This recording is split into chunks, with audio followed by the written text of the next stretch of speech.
If you're thinking about moving to New York City, let me tell you 5 things I wish I knew before I packed my bags. Hey y'all, my name is Tania and I've officially lived in New York City for 6 months. It flew by, but I'm learning a lot along the way and I want to tell y'all things I wish I knew before I moved here.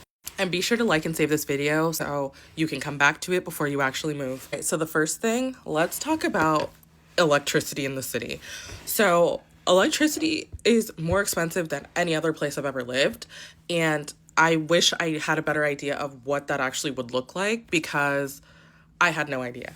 Your electric bill is based on a lot of factors, like how big your place is, what kind of air conditioning, heating, like all of that plays into a part into your electric bill.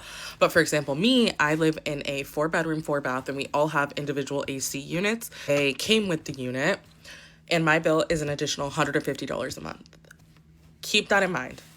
Number 2, definitely correct me in the comments if I'm wrong, but a lot of buildings, especially in Brooklyn, are owned by religiously Jewish people. So if they are practicing Jewish person, they cannot use electricity during Shabbat from Friday evening to Saturday evening. You may be thinking, Tania, what does that have to do with me? Well, it will have to do with you if that person is your landlord and something in your apartment goes wrong between Friday evening and Saturday evening, they will not be able to reply to you. Number 3, you want to live by multiple different trains if possible. And not only different trains, but trains that run on different tracks and routes. So I live by 3 trains and they run on the same route. And there's one stop that all of these trains go through to get into Manhattan. So if something happens at that stop, which it does very often, I can't get into Manhattan.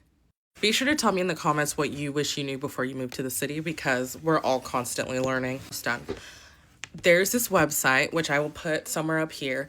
You can look up your landlord and it shows you the properties that they own, any citations against the buildings, pretty much any public information about the building that you're looking into. You can look up the building and you can look up the landlord. So you can see before you move what kind of landlord this person is. Do they dispose of waste properly? Do they have any citations for anything? What kinds of 311 calls have been made against the building? All of those things are on this website. Definitely check that out before you move anywhere. Lastly, New York real estate moves very, very quickly. So I would recommend not really getting serious about your apartment search until you are able to come see apartments because they want you a lot of times to come see the unit the same day or the next day. Because sometimes, especially if you're coming from out of state, you don't have that quick turnaround. You can't just jump and go to New York City. But a lot of times the apartments won't be available by the time you're able to get there.